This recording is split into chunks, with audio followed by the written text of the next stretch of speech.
I got to close the window before I record because New York don't know how to be quiet. Coochie down to the side like I'm a Biggie Papa. Keep your girl in my tongue box. And good afternoon from historic Offutt Field in beautiful Greensburg, Pennsylvania. It's time for Griffins Game Day, brought to you by Progress First in Turf. I'm your host, Kurt Lowe, and I'm joined by TJ Stefano. TJ, what a beautiful, beautiful day for football and for the home-standing Griffins after a tough loss last week. This is a big game as they play a conference team. Now, it's not a conference game in their own division, but when you have a loss as bad as last week was, you want to turn things around. Yeah, you're right, Kurt. First of all, the weather is much better than it was last Saturday. The weather was rainy and cold and just miserable last Saturday, but great weather here today for this game at Offutt Field. And as you mentioned, yeah, that game last week, Seton Hill just played very poorly in all areas of the game, and I think Dan and I said this last week. That's one of those ones where you just throw that tape away and just start back over, and hopefully the Griffins, had a good week of practice and they're ready to come out and play like we've seen them play previous years for sure. Yeah, and it's one of those things, TJ, where nobody died Saturday last week. The sun came up. Now it's out. It's gorgeous outside today. And when I talked with Coach Collins, he said that the important thing for his team from a psychological standpoint is not to start the year off mentally 0-2 because you still got 10 games to go. So that one's, you just got to let it go and you move on. And but this would be a good test for them, a team in their own conference, the PSAC, a good Millersville team, which played a good game last week, and they fell behind early, committed 4 turnovers. They rallied but fell late 28-20, but they outgained their opponent pace, so it should be a good matchup for the Griffins this afternoon. Yeah, you're right. They the Marauders, they were down 28-7 in the game. They came back and, as you mentioned, lost 28-20. But this will be a test because we know how the PSAC is with all these teams, and we'll see where Seton Hill is today, and obviously we'll see if they make, and you hear this from coaches all the time, you make your improvements from game 1 to game 2, so obviously we'll see if Seton Hill is going to play a lot better than they did last week, because that's the only thing they can really do is get better, because last week's performance just wasn't good at all. And this is a very young team for Seton Hill, especially on defense. Last year they took on Millersville on the road in Millersville, Pennsylvania, and they won 34-28.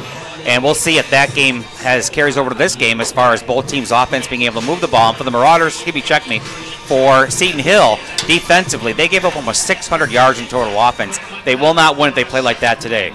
No, yeah, they gave up almost. Yeah, you mentioned that a lot of yards. There was, they only on offense took 2 of 16 on third downs. That's not going to get it done.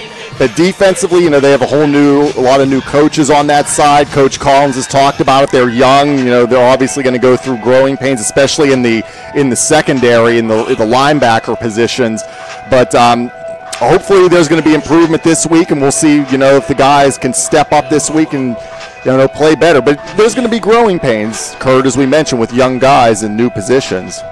No question about it, TJ. Again, it's a spectacular day for football. It is. Light breeze blowing in our face, a cross breeze, probably about 6, 8, 10 miles an hour. I don't think that'll affect the game as a whole. It could affect the kicking game at some point. But when you're talking this type of weather the first week of September, TJ, it could be 90 degrees outside or 85 plus on that turf.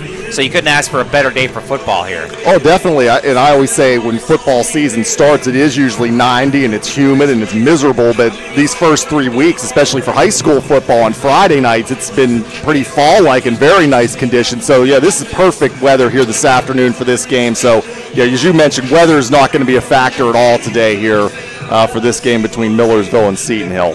And again, Seton Hill lost last week 48-7. And they'll be going with Christian Strong all day today as their backup quarterback, Todd LaRocca, will not dress today. He is out. So it'll be Christian Strong. And for Christian, he had a tough week last week, just 7 of 27, which is not normally what we see out of him. But a lot of that was due to the fact that Bowie State, that was a really, really good football team. I think a team that will, as we watch the season go on, we'll see Bowie State make a lot of noise. So for Seton Hill, it was a good warm-up, but today it really starts for real because this is a conference team.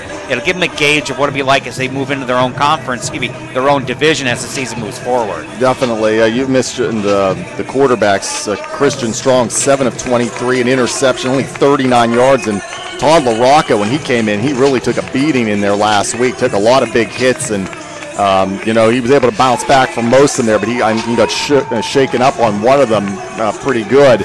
But, it was just a tough day for Seton Hill, and we'll see where the improvements are if they make improvements from last week. And like I said earlier, you can only go up after how they played last week in all 3 phases of the game. So we'll see, how the practices were this week and if it's going to really show up on the field here today. And one note that we just learned from the coaching staff in that Jarvis McClam, their top running back, he will not dress today as he was dinged up last week. And I had a chance to talk to Coach Collins on Wednesday, and he said it was day to day, and he really felt that if he didn't feel he was 100% ready to go, that he would not start him because, again, this is not a division game. And it's more important to get him ready for next week as they travel to Kutztown. That game next Saturday, you'll hear right here. Well, yeah. Excuse me. But yeah, on the right here on Westmoreland Sports Network. I knew what you were trying to say. I think I need another cup of coffee, TJ. But in this place will be Sin-Q Sweeting, and Sin-Q will getting his first start. The redshirt freshman, 6 foot, 180-pounder from Miami, Florida, went to American Senior High School. It'll be his first start in a Griffins uniform, and that's going to be key as the game moves forward. Yes, Sweeting last week, let me see, 8 carries for only 2 yards. But yeah, it's going to see how he does here. He had injury problems last year. And back to Jarvis McClam, Seton Hill, he is such a weapon. They use him in all different ways. He's played quarterback, receiver, running back. He was on defense for a while. And, hopefully he's not going to be out long because that was really a problem last year when they lost him. And that was a huge loss for the Griffins. So hopefully, he's going to be back next week and ready to go because he means so much to this team on the offensive side. Now, I just got corrected there, TJ. Oh, you just got corrected. He's going to dress, okay, but he's not going to start. Okay, so we might see him today. Right. Okay. I think in the big picture, if Coach Collins had his choice, he would rather not play him to get ready for next week. There but he is right he there. Is dressed, and so I let you talk a lot about him and didn't cut in on you because I don't want to do that to you, TJ. That's okay. But it's good to see him in dressed at least, and look like he's running under decent power or decent form, so it's one of those things where a lot will depend on how the game plays out. Definitely. And I'm sure that's what Coach Collins would like to see. If they get up by 3 or 4 touchdowns, there's no need to do that. But obviously, if it's a close game, you don't want to take a chance of losing any games. So they need him. He's available. Yeah, definitely. They can't afford to lose him. I mean, they lost him early in the season last year, and it was a big loss. As I said, he can do everything. He's like a jack of all trades out there. So, you got to get the ball in his hands, and he's got to be on the field. So hopefully, like we said, we'll see him a little bit today, and if not, he's going to be ready to go the rest of the season because Seton Hill needs Jarvis McClam for sure. No question about it. One of the keys to today's game is for the homestanding Seton Hill Griffins. Their offensive line will have to do a better job in blocking for Christian Strong because he was under heavy pressure last week by Bowie State. And that'll be one of the biggest things because if they can run the ball, which is what they want to do first, that'll set up the play action and give Christian Strong more opportunity to throw the football. Yeah, and we've talked about that, Kurt, the last couple years. The offensive line has been young. They've had trouble running the football the past couple years. They only rushed for 112 yards last week. The highest rusher was Evan Bird, and that was on 2 carries for 67 yards, and one of those was the big 66-yard touchdown run. So that's always something we talk about with Seton Hill. They got to try to run the football because most years they become one-dimensional where they can throw the ball, but they've never been able really to get that running game going. So that's going to be a key as well. The guys up front not only got to create running room, but they got, as you mentioned, they got to do a better job giving Christian more time to find open receivers down the field because if he's on his back the whole time or under duress, that's not going to do them any good. Let's take our first break of Griffins Game Day, brought to you by Progress First and Turf. You're watching Seton Hill University football right here on WestmorelandSports.com.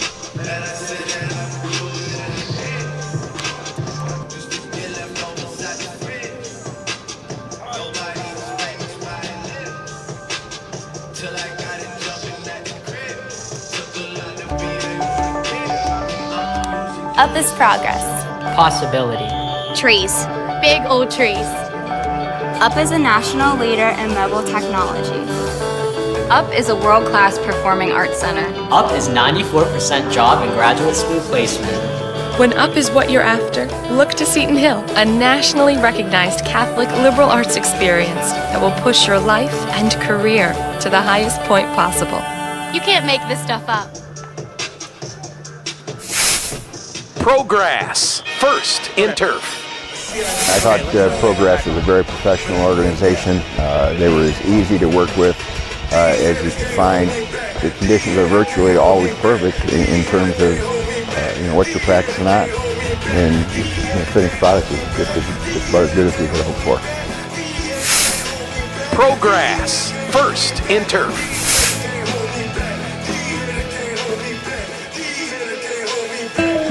Thousands of people in Westmoreland County have a great relationship with their Excella doctor, and we want the same for you. Your search for a doctor starts here. myexcelladoc.org. Log on and find a family doctor or specialist in your neighborhood. You can learn about that doctor and even request an appointment online at myexcelladoc.org. It's always a great time to stop in at Jigger's Pub and Exports. It starts with Jigger's famous wings, voted best in Pittsburgh 2 years in a row. And with 18 sauces and 12 dry rubs to choose from, your taste buds will thank you. It doesn't end there, though. Jigger's also has hoagies, burgers, pizza, wraps, and homemade soups and salads. Check out their daily food and drink specials on jiggerspub.com. Open 7 days a week. It's Jigger's Pub on Washington Street in Export. It's always a great time to stop in at Jigger's. And welcome back to Griffins Game Day, brought to you by Progress, First in Turf. Kurt Lowe along here with TJ Stefano. TJ, like we talked about earlier, great day for football out there. Let's talk about the defense for our homestanding Seton Hill Griffins. The key to them this week is they're going to have to stop the big plays, force the other team to third and longs, and not give up the big plays, which is what happened last week.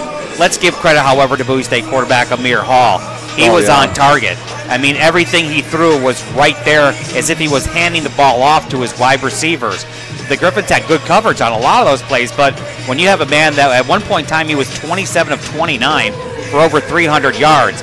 But again, they're going to have to stop those big plays, and a lot of that pressure is going to come on the cornerbacks for Seton Hill. Definitely. Yeah, Hall he was very impressive last week, and as you mentioned, the Griffins gave up 599 total yards in the game.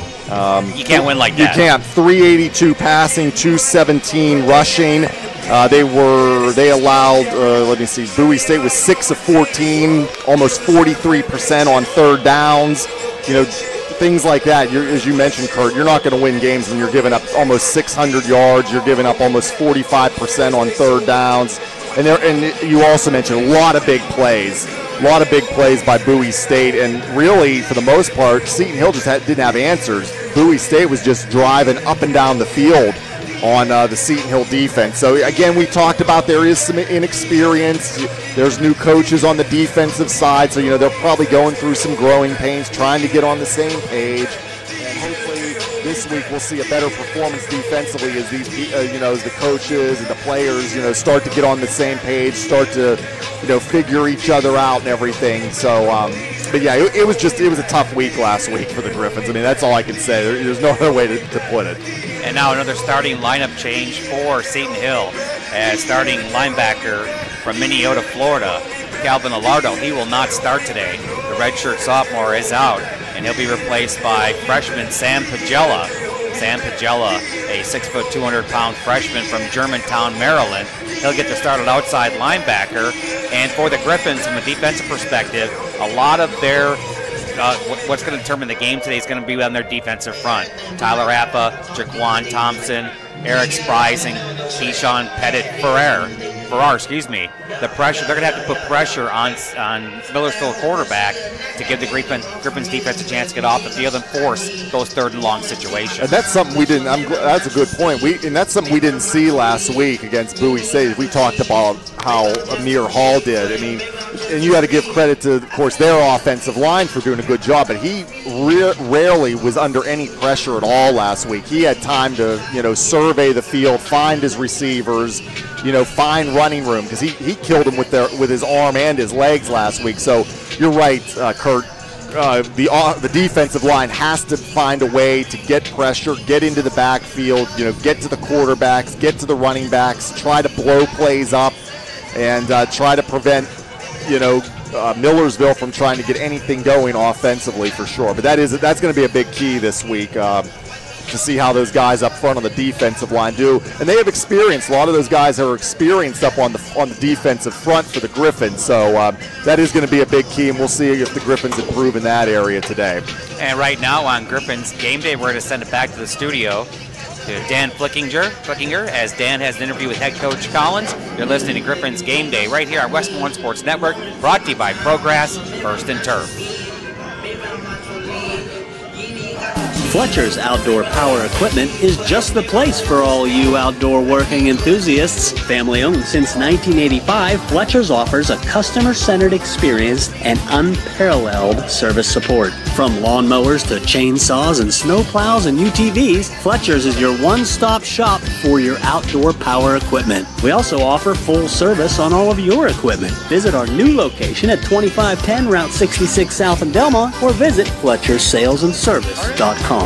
Go Griffins! Would you like fries with that? Be the boss of your money with Virtual Wallet.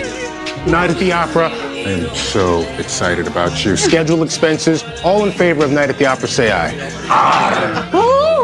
Wait, what was that? New fishing boat. I'm going to take that as a yes. Night at the Opera. See you at 8. Virtual Wallet's Money Bar makes purchase decisions easier by quickly showing you what money is free versus scheduled to go out. Get a great offer on a new account at pnc.com/boss.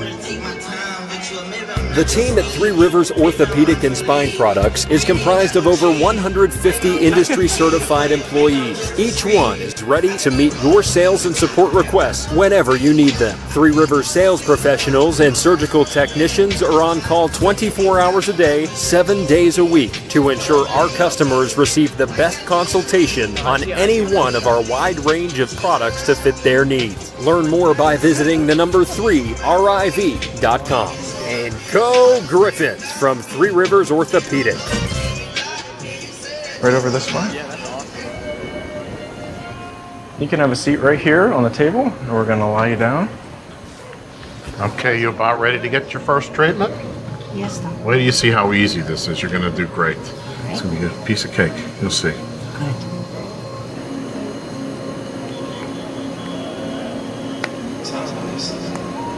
Fighting cancer on all fronts. Highmark Blue Cross Blue Shield.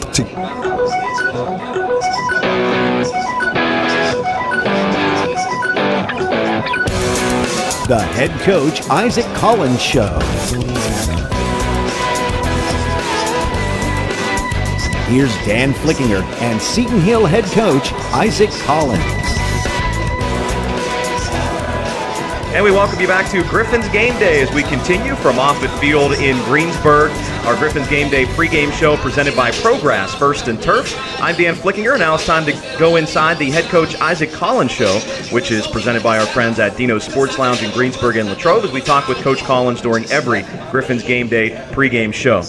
Coach, certainly not the way you wanted to start the season against Bowie State, a 48-7 loss.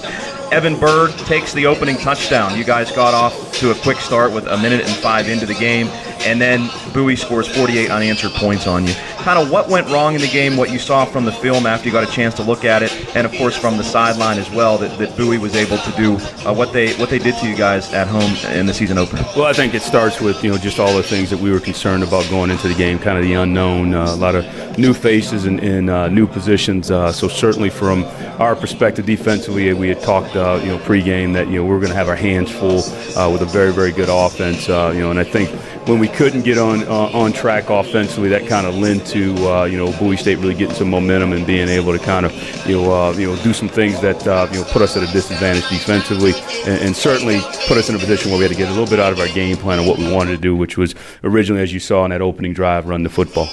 And you look at Bowie State coming in, Coach. I don't want to say that you were surprised at anything that they did, but how they executed and how good their quarterback was. I mean, he was making every throw. So certainly we look at it from a Seton Hill perspective, and not making any excuses, but boy, they're a pretty darn good football team, aren't they? They really are. A couple fifth-year seniors up in that offensive line. The quarterback was much improved. I thought their skill receivers, did a really, really good job in the concepts that they were running and, getting themselves in a position to be able to make plays. We weren't able to generate pressure early on to kind of get him off rhythm like we did a year ago. So I think there was a combination of things. They did some good things, played really well. There were some things that we didn't execute as well. So certainly it led to the outcome, not being something that would be in our favor. Defensive side, like you said, Coach, even last week and through the preseason, certainly was going to be a learning process with a lot of new faces. But the offensive side, I'm sure you guys thought that you would be able to start off to the season well, and it didn't happen last week against Bowie. And we look at the passing game. Christian Strong certainly didn't have a good week last week. But when you look at the passing game, from what, at least from my angle from the press box, it seemed as though it wasn't just all on Christian. I mean, he didn't have a good game, but he didn't have much time to throw, and maybe the receivers didn't get a whole lot of separation. Is that kind of what you saw, or was it more on him not making the throw? Yeah, no, it was a combination. I think there were some things in which a few of the plays, we had guys that weren't quite where they needed to be. There were some plays where they're right where they needed to be, and I think Christian went off script a little bit in terms of just pressing because of the score, trying to create and maybe throw to matchups instead of schematically throwing where the ball needed to go. So we missed some opportunities both ways. And then, when they both were on the same page, we had a couple drops, that really kind of, get you off track. So as you know, and just watching our offense over the years, it's about rhythm. When we're not getting first downs, you can't tempo. When you can't tempo, then all of a sudden it becomes a lot of 3 and outs. And unfortunately, that's what, led us to, not being able to do the things we wanted to do offensively. You guys got Todd LaRocca into the game, a freshman and new guy to the program this year in place of Christian in the game. What went into the decision getting Todd? Really just, we were planning on playing, Todd, throughout. He brings a different dimension. He brings an element of quarterback run, and he also can throw it. So I think our mindset, with him, was building a couple small package things that he could do while we bring him along. And the hope is that, that'll be a factor in terms, especially maybe the red zone, being able to do some things throughout the year. So it wasn't, hey, Christian's playing really bad, let's put the next guy in. So it wasn't a quarterback controversy. It was really, we were saying we'd like to get him 10 to 12 snaps a game, see how people try to defend it, and then, each week have a little wrinkle, for him. Defensively, we mentioned Amir Hall already, the quarterback for Bowie State last week. Talk about how difficult it was for you guys to defend him. He was absolutely on point all day. 2 incompletions. You go up against air and you only throw 2 incompletions is really impressive, let alone in an actual Division II college football game. And I know after the game we usually don't talk about the opposing quarterback, but he was on point all day. Yeah, he's in my time here probably played as well as any quarterback that we've faced, and we've faced some pretty good ones. In my 4 years here, I was very impressed with how he's improved his accuracy. And you hit it right on the head, and he made it very, very difficult because even later in the game we started to get some hits on him and getting to him. He was still putting the ball where it needed to be to help his receivers to be able to make plays. So definitely he was a major surprise in terms of his growth from watching the film a year ago. We knew he was talented, but was not as accurate. And then getting into our game where he was just on fire. It's kind of like in basketball. Keep feeding that guy the ball because he can't miss. Reminded me a little bit of Lenny Williams from IUP, the guys that can run and throw the football for sure. I know there weren't many bright spots in the season opener, Coach, but from last Saturday, what were some of the bright spots that you took out of the game, whether they're individual or you liked certain aspects from what you saw from your team? I thought, from our perspective, as we started to kind of sub in some of our younger players, at that point, it could get ugly in a hurry, and I was really, really pleased when we went back and watched the film of how the young kids, settled and battled, even though the score was out of hand, from their perspective, they were playing as if, it was a close ball game or we were ahead. So that was really neat, and it allowed us to be able to kind of evaluate some guys and make some moves moves, personnel-wise this week to get those guys a few more snaps earlier in the game. So I think that was a major plus. Felt like from a special team standpoint, after kind of losing some opportunities to pin them deep, I thought those guys, even when the score was out of hand, we were punting to them, that they were running down. You saw Malik get a big hit late in the game. So there were some things that we saw where typically people would say the game's over, it's mop-up time. Guys don't really care. I mean, their last drive as they're trying to move the ball, the guys were, throwing their bodies around and trying to prevent them from scoring, which I thought was neat. Not that score was going to matter, in terms of the game. I think they had a little bit of pride there. So there were some positive things that way. Obviously, there were a lot of disappointing things because we expected to be in a better situation come the fourth quarter. But from our perspective, we know we got a lot of work to do, but certainly are excited about the guys we're working with and think that we got some pieces to be able to hopefully put some things together. Yeah, late in a game like that, the coaching staff sees more than the fans do for sure when you're evaluating guys. Even first game of the year, too. I'm sure that matters what happens at the end of a game, when a game gets out of hand like that, than even maybe later in the year where you can see guys and how they're going to handle that situation. No, absolutely. I mean, it talks about the character of your program, talks about the character of the young men that are part of the football team. And I think if we can, not lose sight of that and our guys are willing to put their hard hats on and work real hard, I think we'll have better days ahead. You mentioned the special teams. You guys have a new punter this year, and I know when we're talking about the punter, the result maybe didn't go the way that you wanted it to, but hey, he's out there to do a job, and it looked like Matt Stewart at the beginning of the game maybe was a little bit rusty, as you kind of mentioned to me before we started talking, and you can maybe tell the folks why that might be, but it looked like he got stronger throughout the game. Well, yeah, I mean, it's a case where when you go through spring and summer, and you're kind of just kicking on your own, you really, when you get back at it, you got a clock on you, you got the snap, you got a rush coming at you.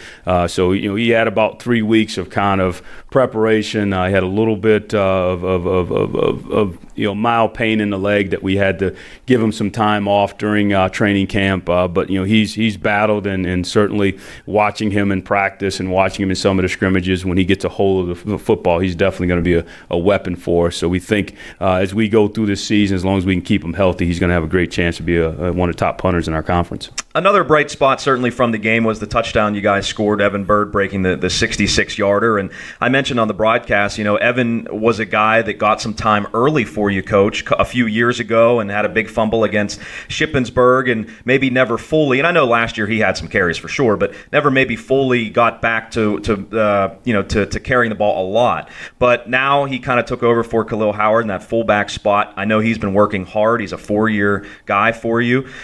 So what do you kind of expect from Evan this season, stepping in for Khalil's spot? And I'm sure you had to feel good for him to to put all this hard work in and get a touchdown in the opening. No, I mean it's a lost art in our game now. Kids just don't want to wait. You see it all the time. Division I on TV. Guy not the starter, he's going to go transfer. So my hat goes off to guys like that stay with the program. They understand the importance of being a part of the team and understanding their role. And certainly Evan's done a great job of being a great ambassador off the field, as well as being a guy that I think does a tremendous job working extremely hard on special teams and really trying to help us get to a place that we need to be in terms of that. So I'm excited for him, and I have talked to him just about waiting on your time and making sure you're ready for your moment. And certainly on last Saturday he was ready for that moment.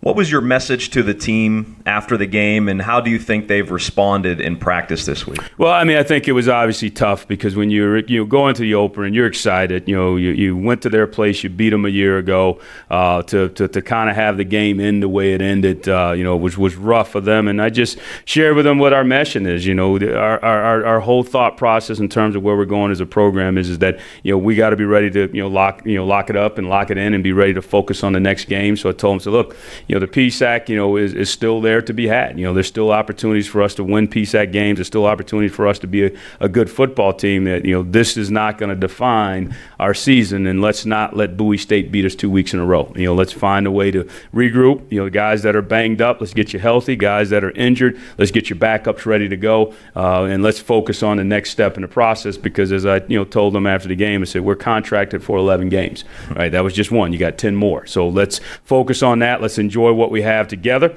and then let's find a way to be better than we were this past week. So I think this week in practice, a lot of the guys, they licked their wounds the first couple days, but as we got into the middle of the week, the pace started to pick up a little bit, so certainly excited to get another crack at it. And I told him, I said that's the great thing about the opener is you get another game. If this was the last game of the season, that's tough because you got to live with it the whole off season. So our focus has been let's put it behind us, let's correct the things that we didn't do well, and let's find a way to be successful this week. We mentioned Todd LaRocca earlier in our chat, Coach, and obviously Jarvis McClam, for those that watched last week, went down with an injury on a kickoff return. What is the status of those two guys here today? Well, Jarvis is day to day, so we'll see how he feels today in warm-ups, and if he feels good and the trainers clear him, he's going to play. Okay. If we feel like another week of rest might be beneficial, we'll do that. So we're kind of handling it day by day. He was moving around a little bit better during the week. So we'll see what he looks like when he gets out to warm-ups. In terms of Tyler Rocca, we're going to take it real slow with him. Obviously, anytime there's a concussion, you got to be smart with it. But he's making some progress. He's a little bit better than what he was last Saturday evening, but still not where he needs to be where we can get him in the game. So we're going to go ahead and move forward to get him taken care of and making sure that he's 100% healthy before we put him back on the field. We talk with Coach Collins and have our Coach Collins show for you during every Griffins game day here on the Westmoreland Sports Network, which begins an hour prior to kickoff. We're going to take a timeout. We'll talk about the Millersville Marauders, Seton Hill's opponent today, with the coach right after we take this message for Dino's Sports Lounge as the Coach Collins show continues next. Dino's Sports Lounge presents Mouth-Watering Wings, voted the best in the state of Pennsylvania. 20 ice-cold beers on tap, giant man-sized sandwiches, and all sports known to mankind on multiple plasma and big screen TVs everywhere you look. It doesn't take a genius to figure out Dino's is the place for the real sports enthusiast. Dino's Sports Lounge, 2 locations, Route 30 Latrobe and Greensburg. Dino's reminds you to drink responsibly, have fun, stay safe. The team at Three Rivers Orthopedic and Spine Products is comprised of over 150 industry-certified employees. Each one is ready to meet your sales and support requests whenever you need them. Three Rivers sales professionals and surgical technicians are on call 24 hours a day, 7 days a week to ensure our customers receive the best consultation on any one of our wide range of products to fit their needs. Learn more by visiting the number 3riv.com. And go Griffins from Three Rivers Orthopedic.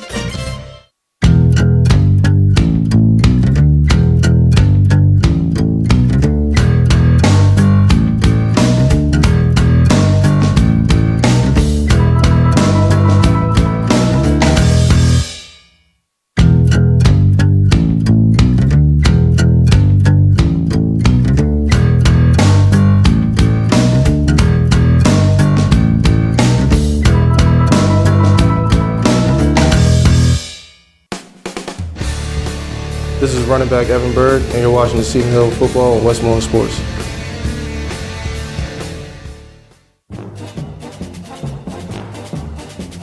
Welcome back to Griffins Game Day and the Coach Collins Show as we continue as this presented by Dino's Sports Lounge in Greensburg and Latrobe. Coach, as we turn our attention to the Millersville Marauders, they fell behind early to Pace last week and nearly came back but lost 28-20 on the road. Looking at the film from that specific game and, from what you saw from them last year and kind of what they returned this year and, of course, your game from last year against them as well, what are you expecting today from the Marauders? Well, I mean, obviously, I'll start with their defense. I think they held pace to somewhere around 220 yards of total offense. So anytime you are doing that on defense, you're setting yourself up for success. So certainly with our struggles a week ago, we got concerns, coming in that we better be ready to execute, because defensively they seem to be off to a really good start. I know that the scoreboard didn't indicate it a week ago, but they had some other issues that popped up for their team. But I thought defensively they seem to be kind of getting to that level where they're going to give some people some problems this year. year, and hopefully it doesn't start this week.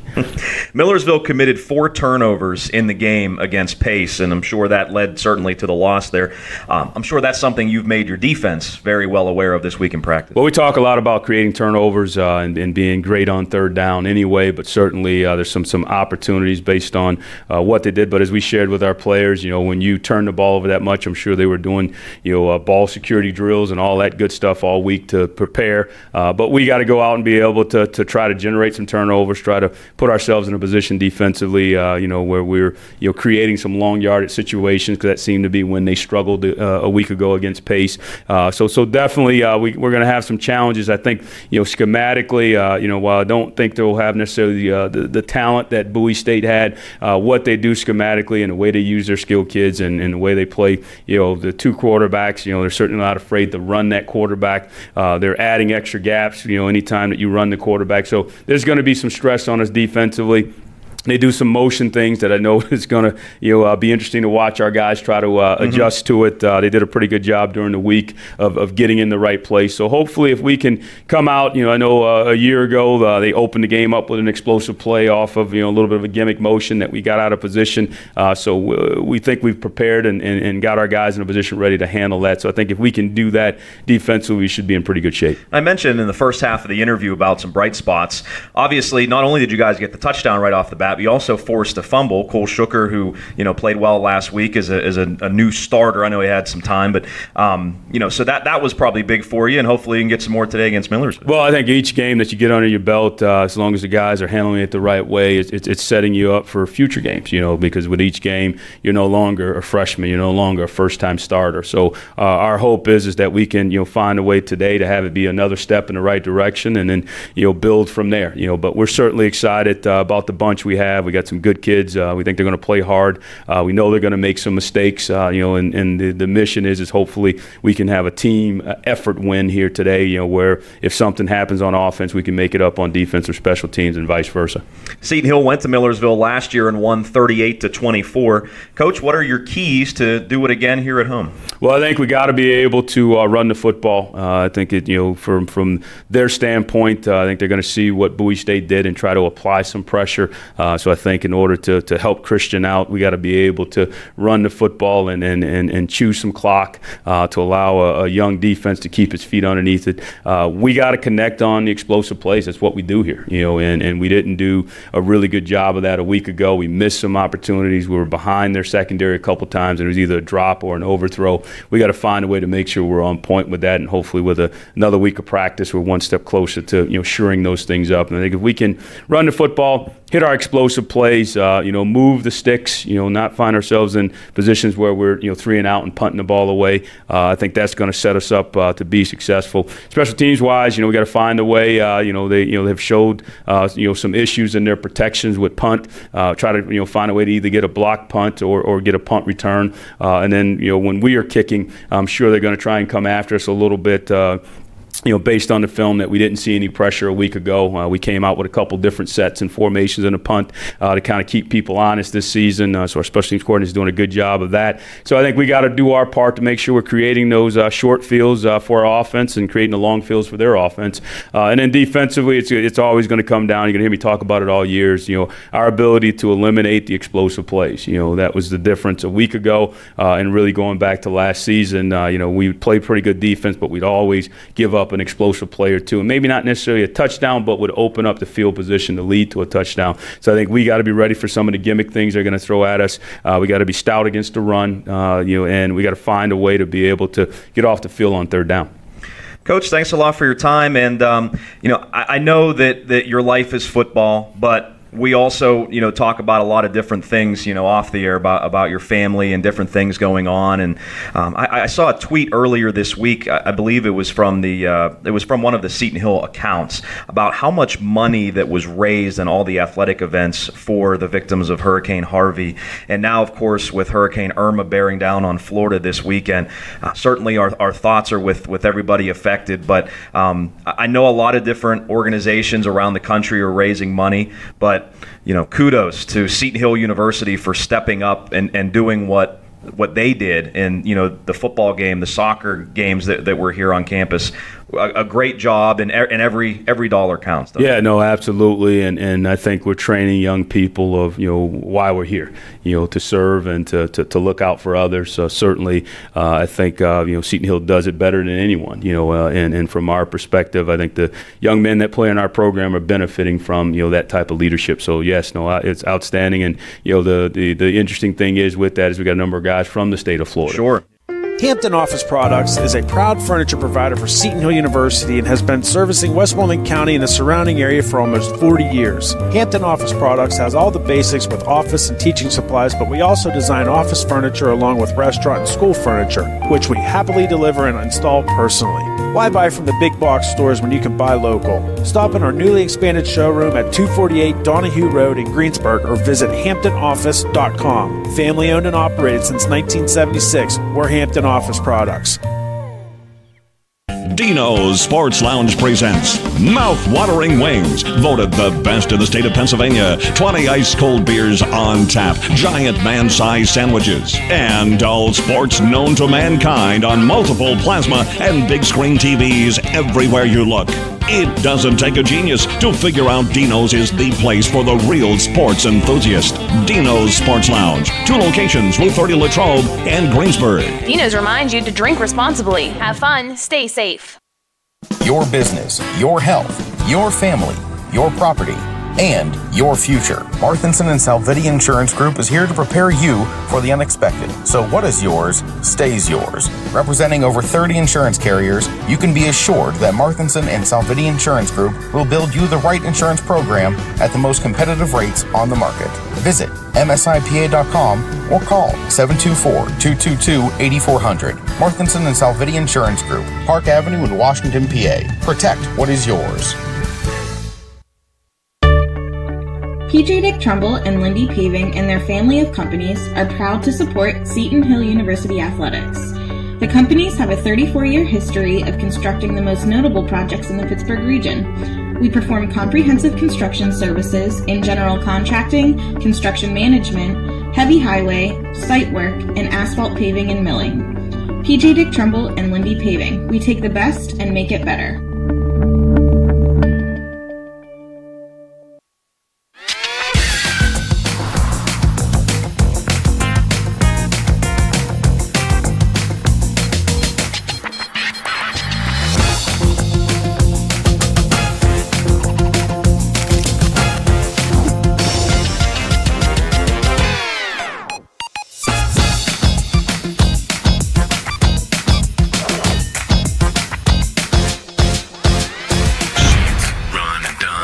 Feel the love.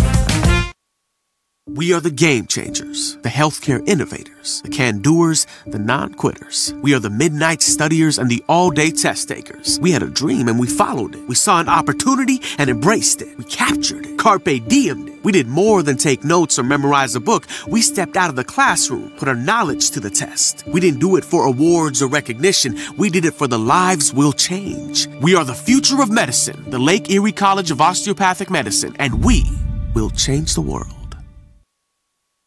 Oliver's Poorhouse in downtown Greensburg always has something on special to get your taste buds tingling. Every Monday, it's 99-cent taco night. Stop in for fresh gyros on Tuesday. Wednesday, fill up on homemade pierogies smothered in butter and onions. And Thursday, it's 60-cent wing night with over 10 sauces to choose from.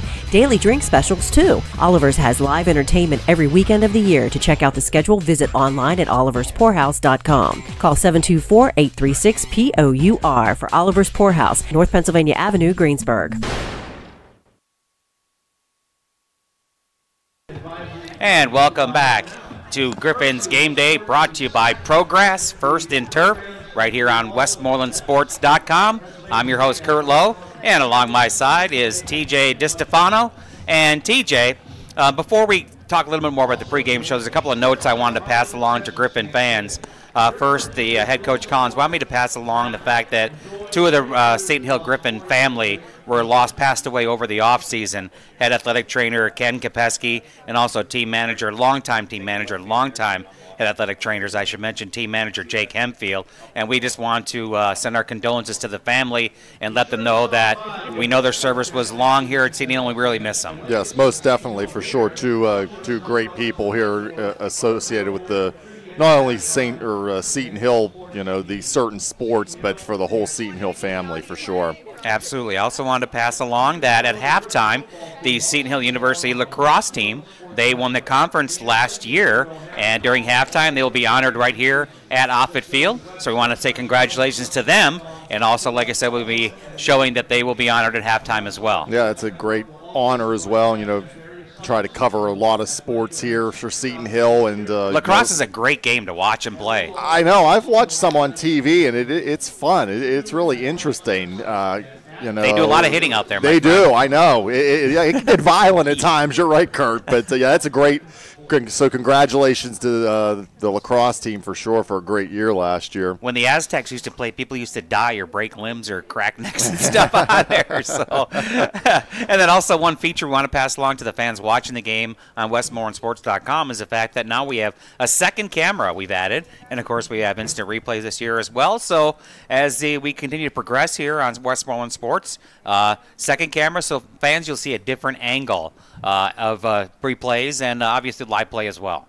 Definitely. The replay is huge as well. No question about it. Now let's talk a little bit about the game before we get things started. We're just under 7 minutes away, just about 6 minutes away plus and change from kickoff. And see, TJ, as I looked at some of the other stats that went into the game, last week Millersville played 2 different quarterbacks. Their starter was benched, and they brought in their backup, and he came in. Colin Shank did, the 6'1", 220-pound redshirt freshman.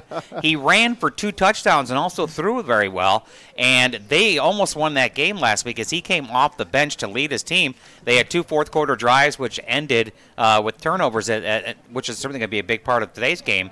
But also he threw the ball and ran the ball, so we may see a combination of 2 quarterbacks out there today for Millersville. Yeah, exactly, and you mentioned Shank, the 2 touchdowns and the 28 rushing yards. He 12 of 27, 145 yards he threw for, no interceptions. So there's a guy, if you say we had to see 2 quarterbacks, but a guy that obviously can hurt you 2 ways with his arm and his legs, and Seton Hill's going to have to be prepared for both of those. And like we had said earlier in the pregame show, he will not start today for Seton Hill. We see him walking on the field right now along with his quarterback, and one of the captains for Seton Hill is starting running back, and he will not start today. Jarvis McClam, an important cog, obviously a redshirt senior. He will not start today, but he is dressed. He looks pretty good out there, but getting his first start will be Sin-Q Sweeting, and if they need Jarvis, he's available if they need him. Most definitely. We talked about at the beginning, what he means to this team, and he's done so much for this program. And, they've, as I said before, he played some quarterback, he played receiver, he was on defense, now he's at running back. So, he's just a great guy, great athlete. And as I said, he's done so much for this team and everything that, the coaches have asked him to do. And the captains are heading out to the field. We're going to have the coin toss. And Millersville in their road white shirts and white pants with the black helmets with Ville on the top of them. And for the homestanding Griffins in their black shirts and red pants. And, of course, they have the Griffin on the side. Beautiful day for football. Now, the wind has shifted now from right to left. It was blowing cross breeze towards us, and we'll see if that has an effect on some part of the game. You would think a little bit, at least the kicking game, if not anything else, TJ. Yeah, that's about it today. Otherwise, perfect weather after we said last week was just awful on Saturday for that game. But great weather here today for sure. In early September still. Actually, we're getting toward the middle of September now. I'd rather have this than 85 and humid. Exactly, yeah. That's why I told you earlier, Kurt, and you know too. Usually when high school football, college football gets here, we have, that's when the 90 degrees and the oppressive humidity come. But we've been lucky so far during the early stages of the football season with nice weather for the most part. And Seton Hill will take the opening kickoff as they enter the field. Griffins 0-1 in the season after a tough setback last week to Bowie State, 48-7 right here at Offutt Field. But they'll look to revenge that loss and continue their winning ways, as in the first meeting between these two teams, an exciting game they won at Millersville, 34-28. And this year they'll try to make it 2 in a row. right here at home. And again, a beautiful day. And about ready to get this one kicked off.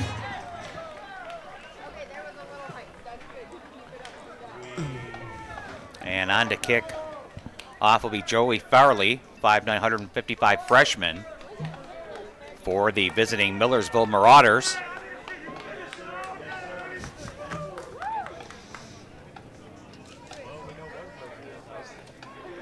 And deep to go take the opening kickoff for Seton Hill. Will be Tyrone Gibson, and also he's joined by, check that, it's Malik Scott and Sin-Q Sweeting.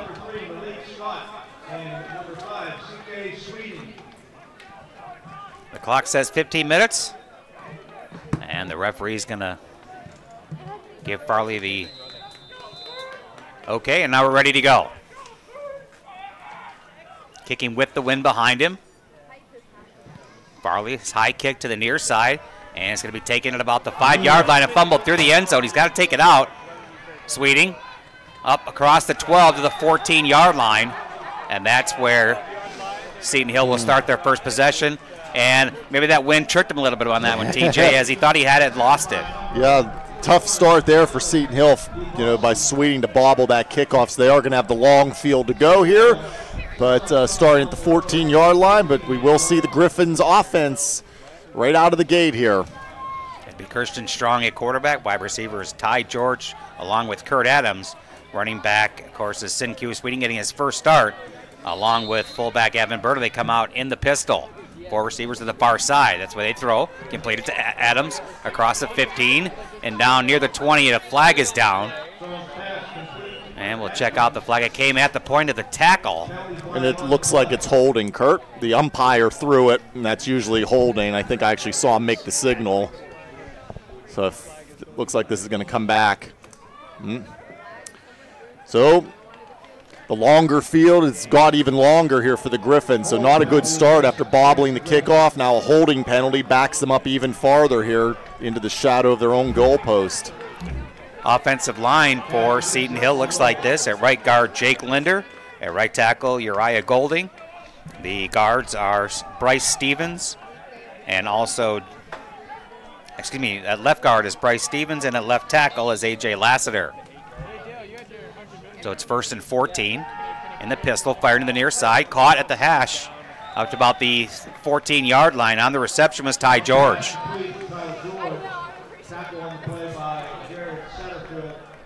And they'll give him a gain up to about the 13-yard line. And it'll make it second and a long 11.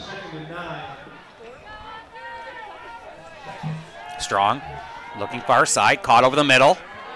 And getting up near the 16-yard line. On the reception, I believe that was Matthew Williams. It was. So it'll be 3rd down, and let's call it 7. Along 6, for Seton Hill at their own 17-yard line. They try a bubble screen, it's dropped by Kurt Atkins. I don't think he would have had the first down anyway, TJ, so it'll be 4th down, and Seton Hill after punt. Yeah, he needed to get up to about the 24-yard line, so he probably would have been a few yards short. But and the Griffins, as I mentioned last week, only 2 of 16 on 3rd down, 12.5%. And so not a good opening possession for the Griffins. It all started with the bobble on the kickoff, and then that holding penalty, and really couldn't get anything going. And unfortunately, the Griffins are going to have to punt here. Matt Stewart, busy man last week, punted 10 times, averaged 37 yards a kick. Line drive kick low, bounces and fielded at the Griffins 48, and down here near the 42-yard line on the return for Millersville was Jet Janis. He'll get up to the 41-yard line, and that's where Millersville was set up to start their first possession. Michael Valentino, the freshman on special teams, made the tackle, a return of 7.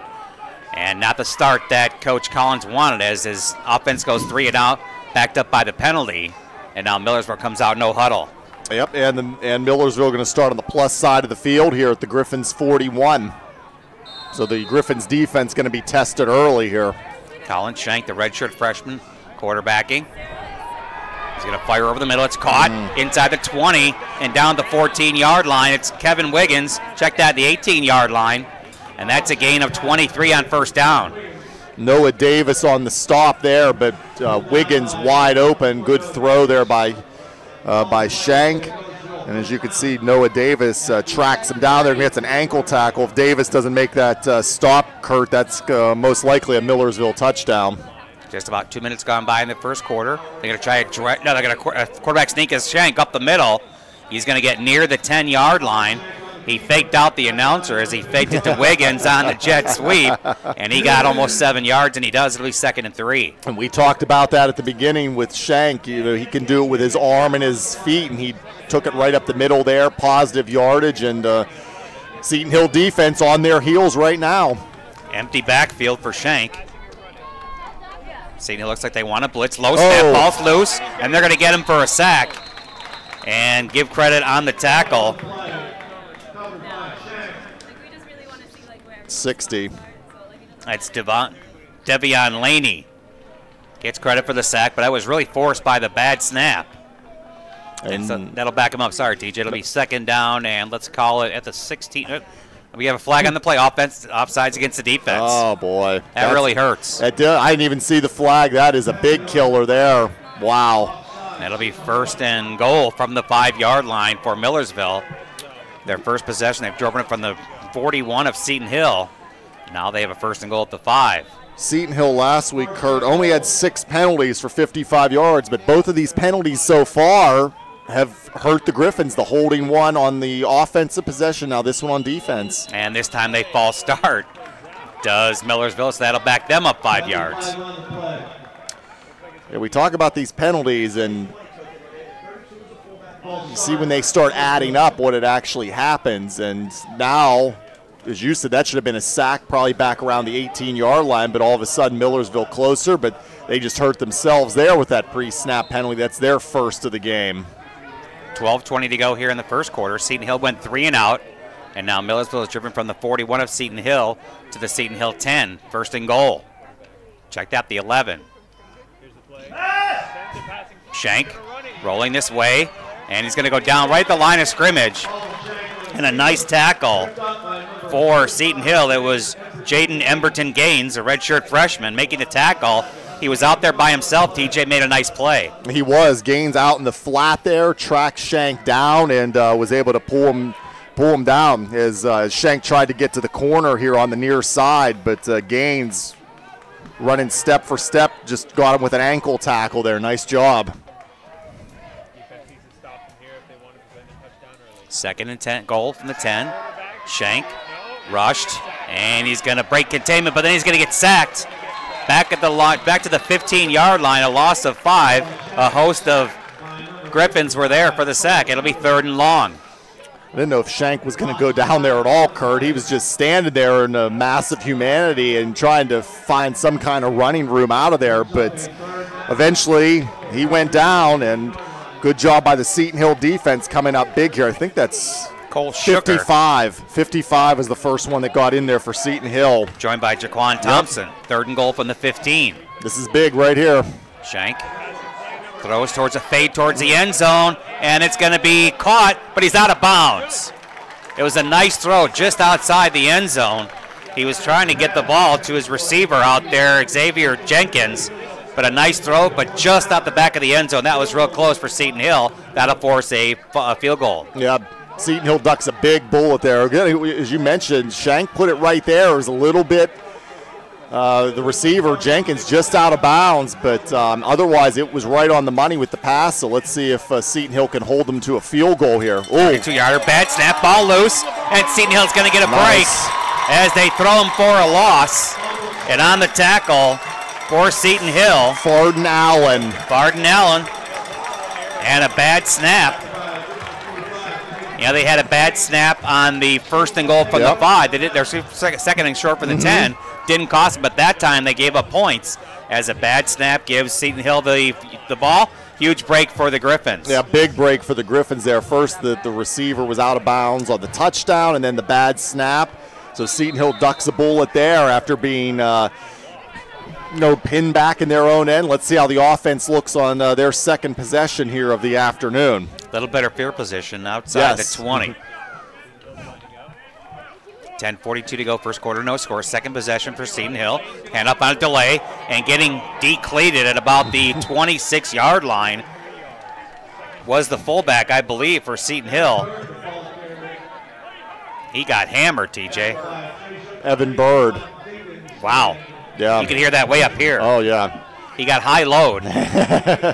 He's going to give him, they're going to give him a gain of, give him 3 yards. Check that 2 yards. It'll be 2nd and 8. 10:15 to go, first quarter, no score. That was a hard-fought 2 yards. Sure was. Firing on the middle, caught up near the first down. And quickly they go no huddle. Timothy Newell gets a catch, first down Griffins. Quick throw for Seton Hill. Now they try a little handoff inside, not much room for Cinque Sweeting, excuse me. He's going to get a yard. It'll be 2nd and 9 as we go under 10 minutes for the first quarter. Now Griffins working quickly here now. A little confusion on the defense for Millersville. Now there's going to be a flag.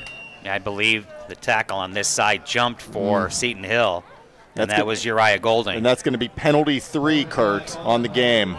And we're not even 5.5 minutes into the first quarter. Yeah, and as I mentioned, all of last week against Bowie State, Griffins only had 6 penalties, and they're already halfway there to what they had last week.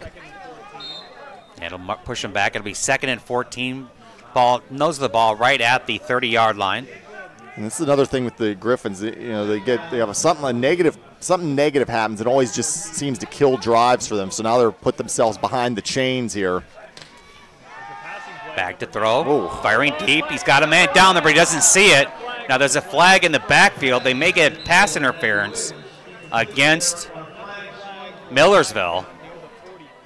As Strong took a shot. He did from 34. Sean Dugan. He hit Strong hard, but he stood in there and took the hit. He was trying to get the ball downfield to Matthew Williams, and Williams didn't know where the ball was as he looked left and then looked right and looked back left. That'll mark off 15 yards. So this will help. This is going to be Millersville's 2nd penalty of the game. I thought was it pass interference, TJ? I didn't see it. I didn't see the signal. Well, it's certainly in that area. Now they move the sticks. It's going to be first down. Defensive holding. Defensive holding. There you go. So it's a 5-yard penalty. And that'll be a first down for Seton Hill. 9:15 to go, first quarter, no score. Kurt Lowe, along with TJ DiStefano, excuse me, TJ. There you go. You got it. I'm working on it, my friend. We got a lot more time to go to get it down. There you go. Handoff left. He's got some room across the 40 to the 45-yard line. And on the carry was Khalil Owens, the freshman. He gets 6. It'll be 2nd and 4 for Seton Hill. Yeah, off the left side came Owens there, running room up the middle. Nice job by the guys up front. Firing quick to the far side. He's going to get out of bounds near the 48-yard line. It was Wiggins again. His 2nd catch of the ball game. He's become a favorite target early in the first quarter for Seton Hill. And now the Griffins approaching midfield. 3rd down and 2. 0 for 1 on 3rd down so far this afternoon. Clock ticking, 8.5 to go. First quarter, no score. 3rd and 2. They're going to hand up the middle. He gets a first down. It's Sweeting. It's close. It depends on the spot. Looks like the yard marker on the far side is just shy of the 50, which is exactly where they are. And they'll mark it at the 50, and that should be a first down. And they haven't signaled it yet. Yeah. Well, now they will. There we go. Got the 2 needed 2 and just got the 2 right at midfield. 2nd possession for Seton Hill. They've driven from their 22 to midfield. 8:10 to play, first quarter, no score. Under center is Strong. Handoff. Fighting for tough yardage. Getting about 1, maybe 2. Was Khalil Owens, the freshman. And they'll give him 2 to the 48 of Millersville. Yeah, off the left side again there for Owens, and he just ran right into the pile there as Millersville had all the gaps controlled up front. And 2nd down and 8 coming up for the Griffins. Strong play action. Firing short, caught at the 45. inside the 43 to the 42. Be a pickup of about 6. It'll make it a 3rd and 2, very manageable for Seton Hill in their second possession. That was Evan Bird out of the backfield on the catch there for the Griffins. And as you mentioned, the offense is clicking now here, and see if they can pick up this first down. And there it is. There it is. It's going to be Bird again. Getting the tough yardage. And Seton Hill moves the sticks again. 7:10 to go, first quarter. Clock on the move. With Sweeting and Bird, and when McClam gets back in there, Griffins have guys that can run the football. They got weapons in the backfield. Strong. Play action. Firing. And it's got a beautiful catch at about the 19-yard line. And on the catch for Seton Hill was Ryan Barabee. Check that. 81. Noodle. Timothy Noodle. Now quickly is Sweeting. Inside the 15, near the 14. Gain of 5. It'll be 2nd and 5 for Seton Hill as they're in the red zone. And Noodle, 2 catches, 28 yards already. That last one was a spectacular one. And the Griffins offense looking much better on this possession, Kurt, than we saw in the first one of the game. 1st and 10 at the 14. Strong. Fires, caught. Inside the 10 to the 5. Seeks the end zone. And I think he's just short of the end zone. And on the reception was Brian Ingram, the sophomore wide receiver. He broke a tackle at the 5. Check me at the 10. And sought the end zone and came up just short. It should be a 1st and goal from the 1 for Seton Hill. And it is. Nice job by Ingram. Slipped the original tackle, tried to stretch, just couldn't get it in. And in the end zone for the score, off the 1-yard plunge is Evan Bird. Bird again. And Seton Hill takes the lead 6-0 with 6 minutes to go here in the first quarter. Impressive drive there, and the offense, as I said, looked much better that time than we saw after they went 3 and out on their first possession. Took it right down the field. There was that big penalty on Millersville, and the Griffins make them pay and strike first, 6-0 with the extra point coming. And the extra point is on the way, and it's right down the middle. And that was Santiago Henao. And Seton Hill leads 7-0 with 6 minutes to go. Let's take a timeout. You're listening to and watching Griffins football right here on WestmorelandSports.com.